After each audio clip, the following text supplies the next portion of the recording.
Pessoal, então vamos começando. Agradecer de novo a presença de todos vocês, de todas vocês. A gente tem tido, né, nos dois últimos encontros, a presença do Wesley. Hoje ele vem nesse último encontro, né? Eu combinei com ele três momentos, é, até para trazer um pouco dessas parcerias, né, com o Paulo Freire, né, de autoras, enfim, de pensadoras que possam também refrescar um pouco a nossa mente com outras ideias. E o Wesley estuda a Adélia Prado, que é uma pensadora fantástica, e ao mesmo tempo tem uma linguagem super bacana para falar da escola, e de um jeito muito peculiar, e ele também, né, com um jeito muito peculiar para tratar disso. Então, hoje ele vai estar com a gente também, deve chegar aí por volta das 8h30, como ele tem vindo sempre.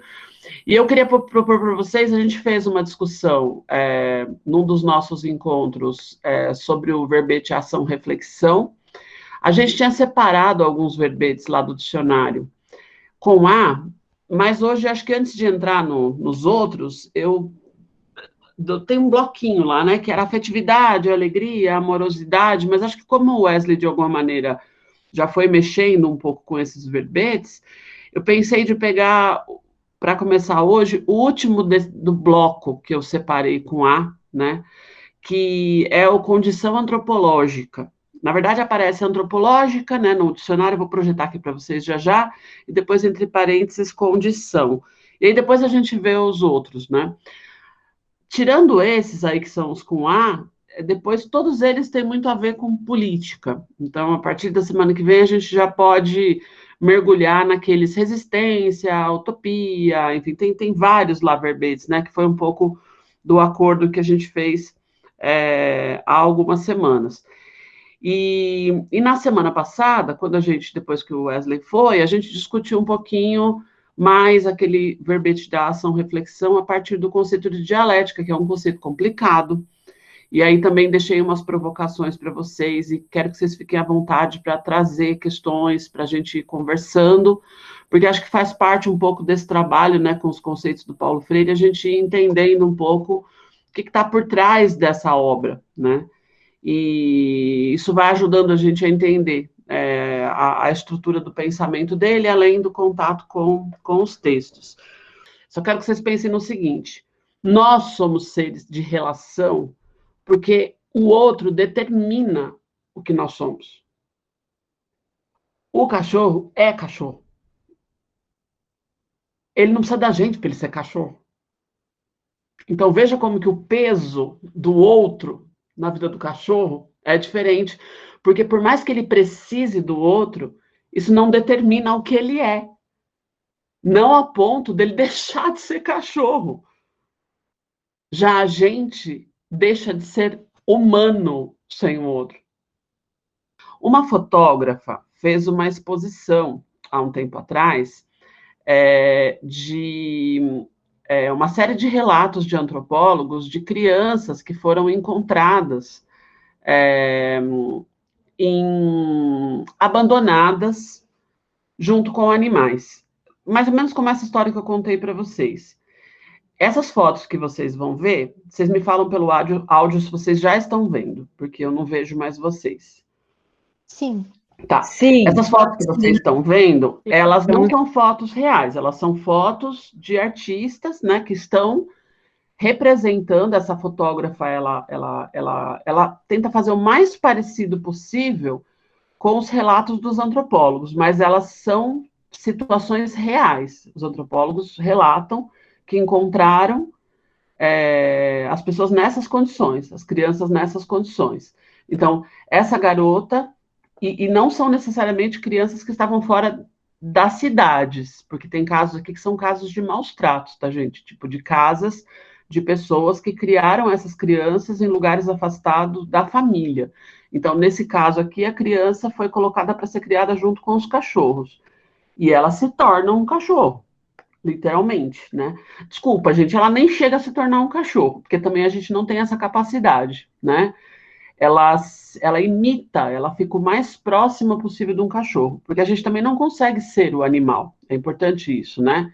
A gente fala que se torna um cachorro, mas na verdade a gente não tem o instinto do cachorro, a gente não tem o olfato do cachorro, porque nós não temos a mesma estrutura, né, física, então a gente não tem como.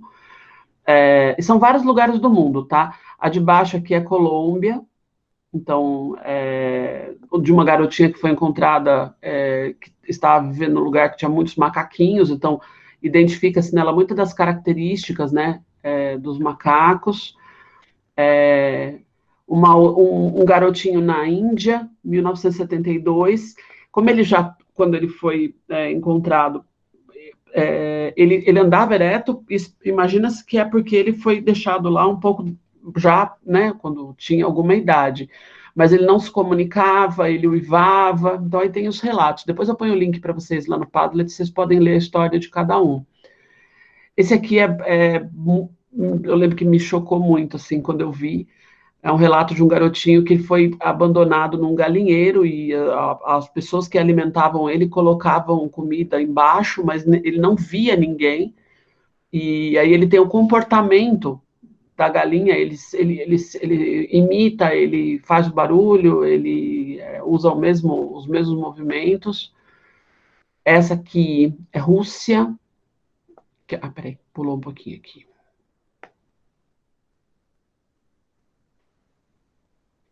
Que também é o caso de convivendo com cachorros. Então, também, muito, né, fazendo os mesmos movimentos, comendo de maneira muito parecida com o cachorro. Deixa eu ver se tem mais. Acho que é só. Na verdade, tem muitas que ela fez. Depois eu ponho as informações para vocês. Então, assim, tem muitos casos reais que mostram, né? Só para não parecer que é só uma reflexão filosófica, né? Agora, gente, isso tem muito a ver com Paulo Freire. Então, a gente vai ler um verbete do dicionário que chama condição antropológica. E aí, o autor que fez, ele faz um resgate do que é que o Paulo Freire entende por ser humano. E é muito interessante, assim, porque ele vai justamente descrever que o ser humano não é. Ele está sempre sendo alguma coisa. E o quanto ele precisa de uma série de elementos para ser. Então, a grande característica do humano seria justamente esse algo que é necessário para que você seja, né? Então, assim, tem muito a ver com tudo que vocês falaram aqui. Então, condição antropológica. Freire, Fiore, Lima Vaz, Helder Câmara, Alceu Amoroso Lima, são alguns dos educadores e intelectuais latino-americanos que se engajaram na luta contra a opressão e a dominação humana em nosso continente. Seu sentir, pensar, agir foi fortemente influenciado pelo existencialismo francês.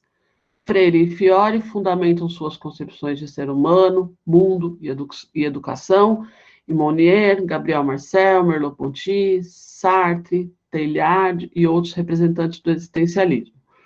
As principais influências convergem para a valorização e a defesa da pessoa contra toda forma de opressão, o autoritarismo ou a alienação. A concepção do ser humano como inacabado, precisando se humanizar historicamente. Então, aqui já tem uma definição importante.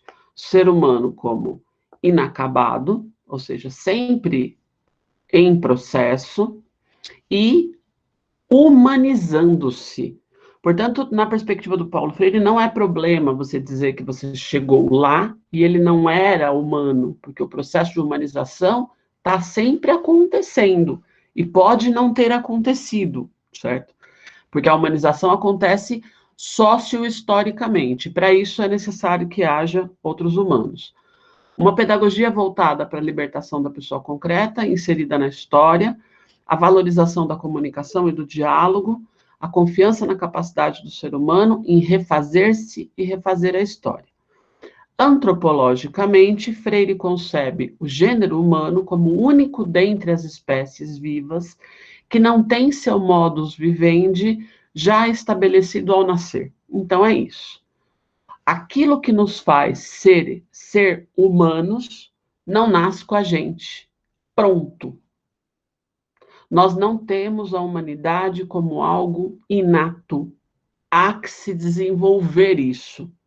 E é por isso que, se as condições não foram dadas, você não é humano, você é outra coisa.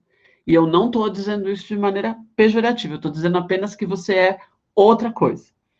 A natureza dos seres humanos é vir a ser, é construção e conquista permanente, busca incessante e progressiva, própria do inacabamento e condicionamento sócio-histórico de homens e mulheres que estão sendo no mundo e numa história também em construção e reconstrução.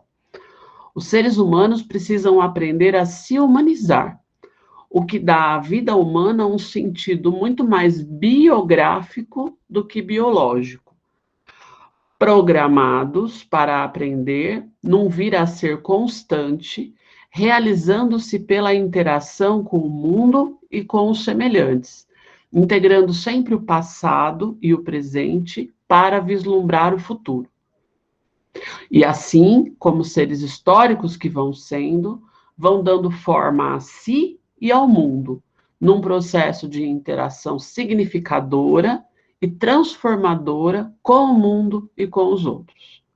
Essa aprendizagem do humano é possível pela linguagem e pelo trabalho, capacidades inseparáveis de sentir, pensar, agir, pois o ser humano é uma totalidade que recusa ser dicotomizada. Então, aquilo que eu falei, né? Um aspecto biológico de um lado, um aspecto social do outro. Não tem dicotomia, nós somos síntese de múltiplas determinações.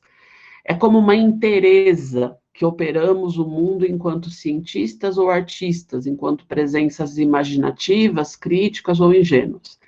A hominização não é adaptação, mas inserção consciente transformadora, processo sócio-histórico cultural de humanização do mundo, constituindo o seu mundo conscientemente. Homens e mulheres vão se constituindo enquanto corpos conscientes. Conscientizando-se, eles se existenciam, tomam nas mãos a constituição do seu mundo e a própria constituição do humano em si. Ou seja, enquanto criamos mundo, a gente se cria. Esse é um processo aberto, dialético, lembra, a gente falou sobre isso na semana passada, ou seja, repleto de contradições, né, processual, sempre em renovação, assim como as mais diversas formas de vida e de organização do mundo vão sendo transformadas em busca do ser mais. Esta busca do ser mais, porém, não pode realizar-se no isolamento, no individualismo, mas na comunhão, na solidariedade dos existires. Daí que seja impossível dar-se nas relações antagônicas entre opressores e oprimidos. Gente, olha o que o Paulo Freire está falando. Essa busca do ser mais, porém, não pode realizar-se no isolamento, no individualismo, mas na comunhão, na solidariedade dos existires. Daí que seja impossível dar-se nas relações antagônicas entre opressores e oprimidos. Ele praticamente está dizendo para nós que nesta lógica capitalista é impossível a gente conseguir se humanizar plenamente. Homens e mulheres vão sendo porque questionam, pronunciam e modificam o mundo no qual e com o qual vão se humanizando, por serem capazes de tomar distância e admirar o mundo e o seu estar sendo. Quando uma pessoa deixa de assombrar-se, de espantar-se, ela começa a perder a curiosidade, a sensibilidade, a criatividade, o gosto pelo risco da aventura histórica, o querer ser mais. Paulo Freire. A libertação autêntica, que é humanização em processo, não é uma coisa que se deposita nos homens. Não é uma palavra mais oca, mitificante. É praxis que implica a ação e a reflexão dos homens sobre o mundo para transformá-lo. Conscientizando-se da sua condição de estar sendo, como seres condicionados, inconclusos, porque nunca estamos concluídos, né?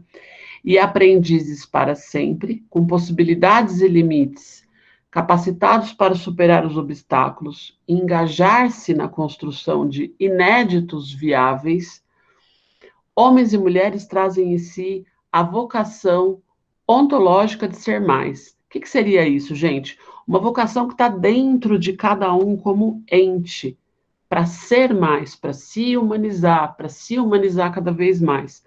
Como indivíduos na coletividade, cada um vai descobrindo que sua passagem pelo mundo não é pré-determinada, não é dado, mas algo que precisa ser feito e de cuja responsabilidade não posso me eximir.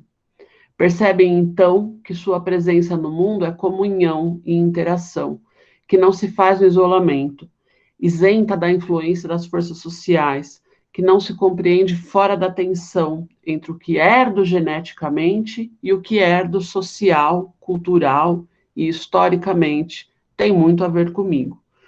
E esse é um processo em aberto, no mundo e numa história também, e aberto como um tempo de possibilidades e não de determinismo, diferente do mundo do animal, né? Vamos nos arriscar aqui a dizer, em que as coisas estão determinadas. Está acabando já, gente.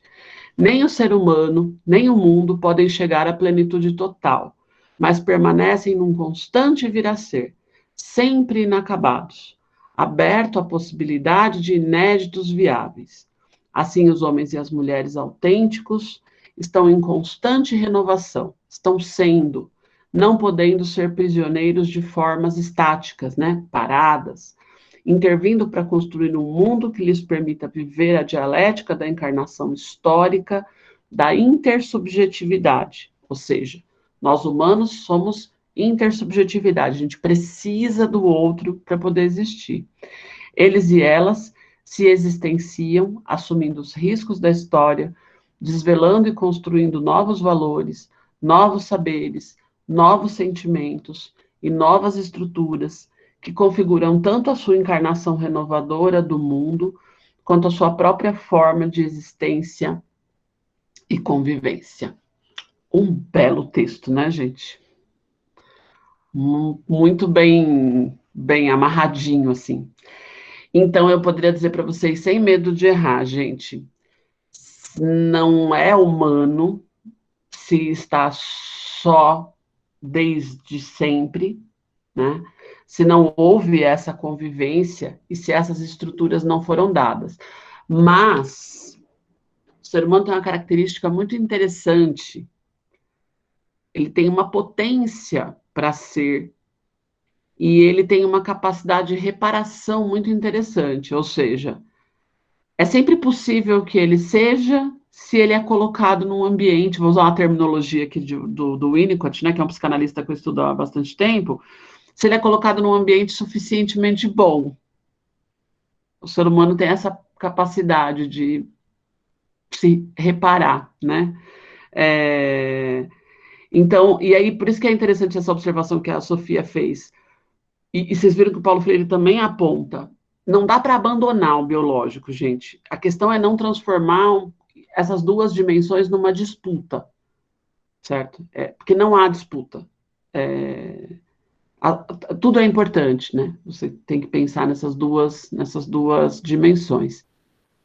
No meu falatório da semana passada, eu tentei indicar que a falta de sentido, que a falta de afeto, de alegria, são alguns dos elementos que provocam tristeza na experiência educacional de docentes e discentes. Eu tentei indicar também que a prática docente não se dissocia do mundo, das nossas demandas pessoais, coletivas, humanas. As dores da docência não são explicadas todas como originárias do exercício do ofício. Muitas vezes, o que discentes e docentes vivem dentro da experiência educacional é uma distensão da vida, uma reprodução daquilo que vivemos em outras dimensões da nossa existência cotidiana. Para Paulo Freire, A educação não pode escapar desta dialética, destas tensões, mas as encara com alegria e esperança, acreditando que o compromisso com a vida, com a justiça, a resistência às desigualdades, às discriminações dentro da vivência educacional podem se desdobrar numa atuação sobre o mundo e colaborar para transformar. Isso nos leva ao tema de hoje, a política. No encontro passado, vimos em trechos dos textos de Adélia Prado como uma certa compreensão política se coloca dentro da escola, fomentando a greve, por exemplo, ao mesmo tempo que convive com o desinteresse dos que deveriam se interessar pela greve, mas preferem cuidar dos seus interesses privados por debaixo da mesa. Vimos também como há quem considere que a política não tem vinculação com a vivência escolar, separação que pregou uma diretora de escola como reação à greve das docentes, se vocês se recordam.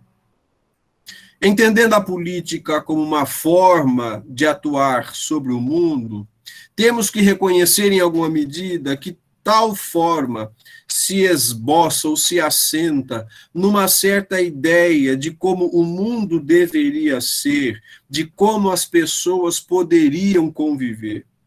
Há uma ideia de mundo e de gente escondida nas ações políticas, ou dito às avessas, a atuação política se sustenta numa certa compreensão de gente e de mundo. Se este rumo de compreensão da política se apresenta adequado, então temos que reconhecer que estamos no campo do diálogo, das tensões, de projetos de mundo e de gente, muitas vezes antagônicos. Por isso mesmo, Paulo Freire não teme em reconhecer a dimensão ideológica e política da educação, o que implica em assumir postura crítica e resistente às ideologias e políticas que não têm compromisso com a autonomia, com a liberdade, com a luta contra qualquer opressão. Implica também assumir que existem ideologias e práticas políticas que representam projetos de morte e que estão presentes na experiência educacional.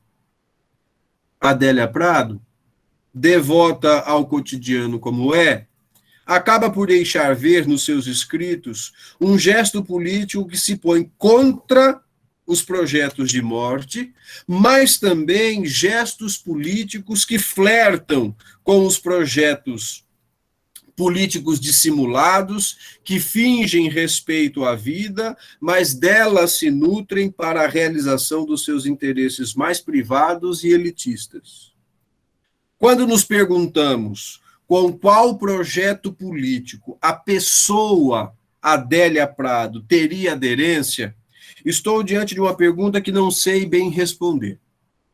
Na década de 1970, quando as primeiras obras de Adélia Prado são lançadas, numa delas, O Coração Disparado, a apresentação da obra é feita por Afonso Romano de Santana, que fugiu da perseguição da ditadura dentro dos prédios da Universidade Metodista.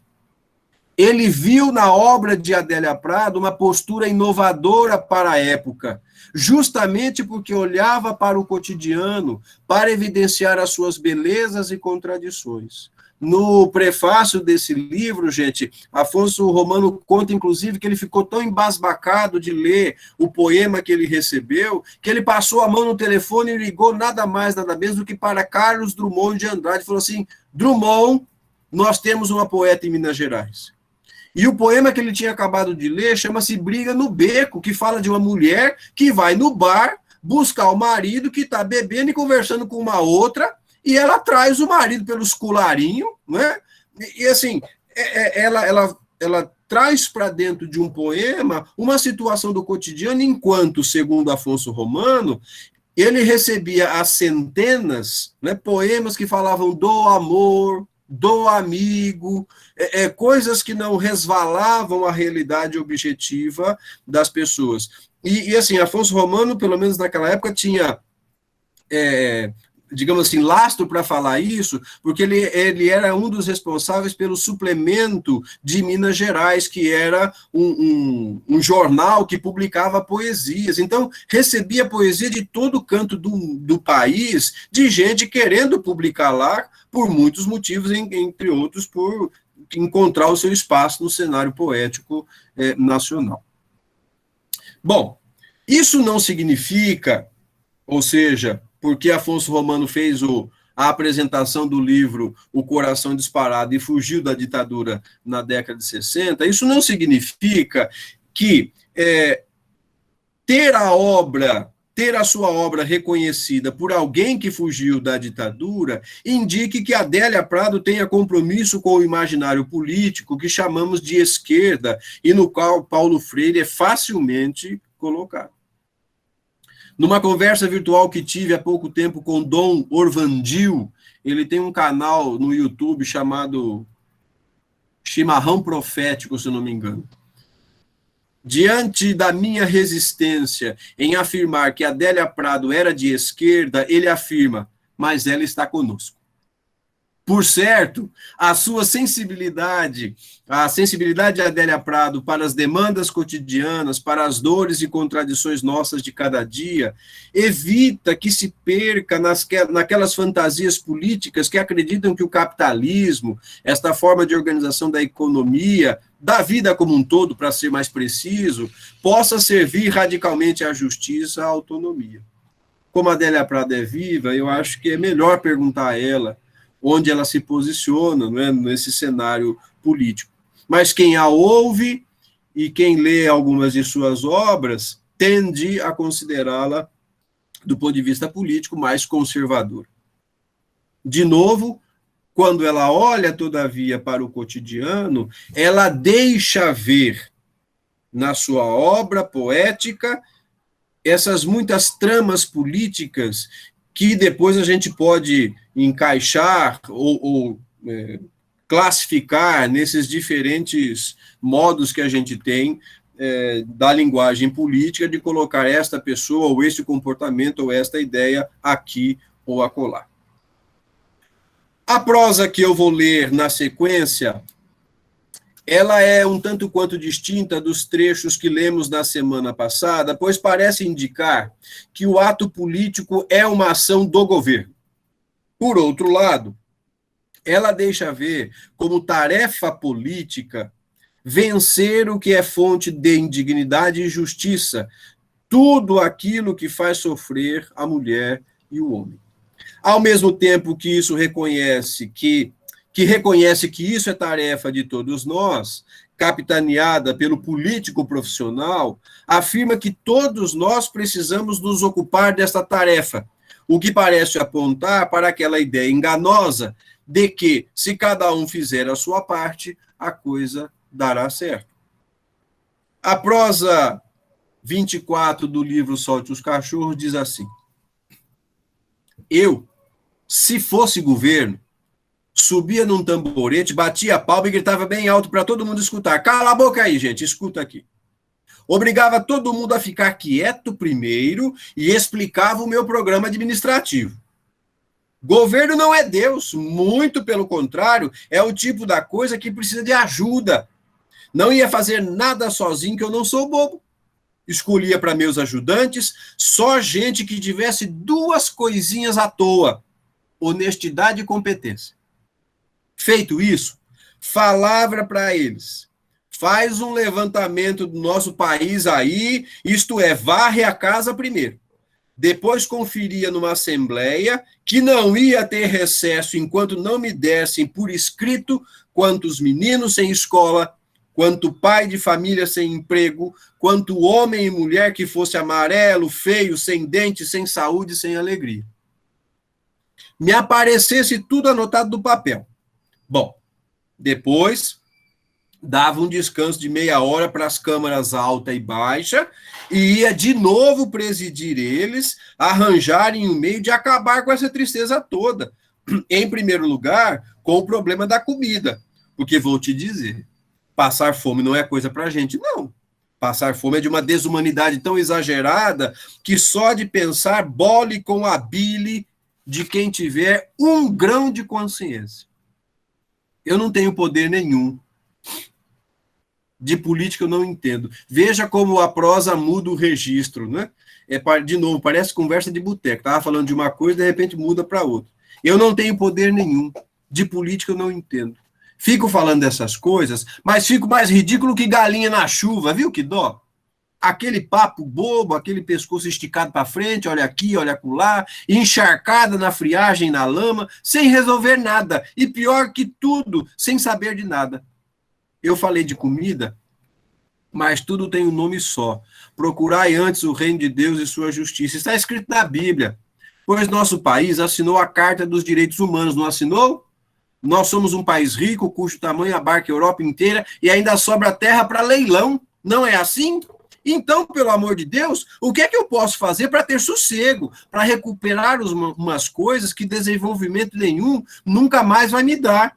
Olha, antigamente, quando chovia encarreirado, igual está chovendo agora, eu gostava de pedir para a mãe para fazer mingau de fubá. A gente bebia e enfiava debaixo das coxas para escutar a chuva e ser feliz.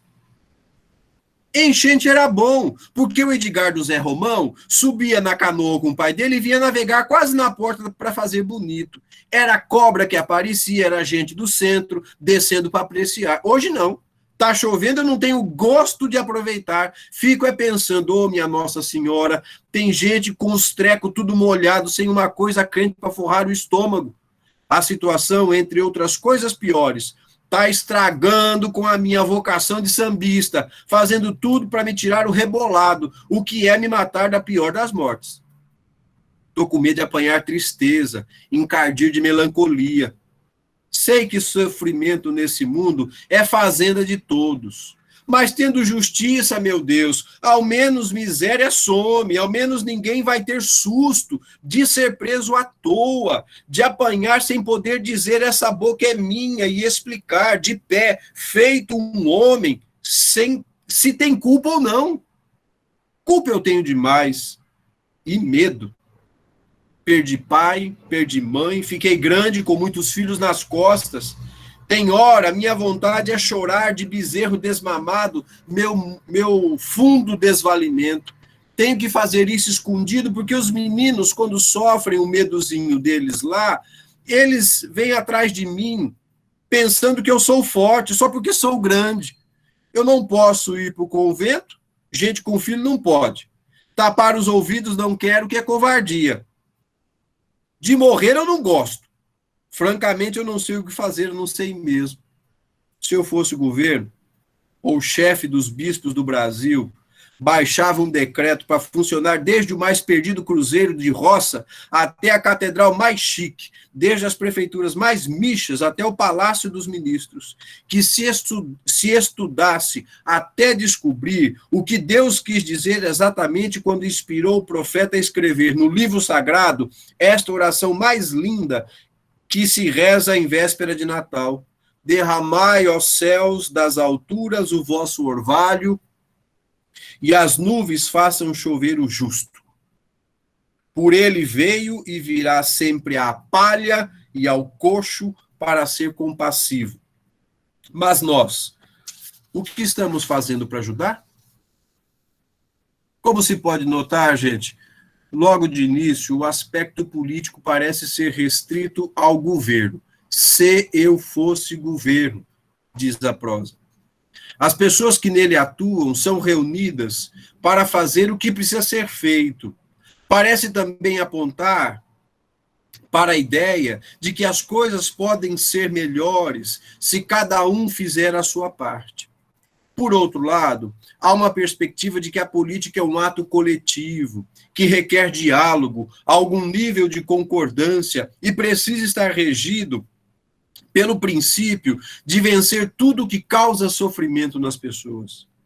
Retirando do contexto da prosa e considerando o compromisso consciente ou não que temos com algum projeto político, encerro perguntando: conta para mim, o que você tem feito em benefício de um projeto político libertador, de uma experiência educacional para a autonomia?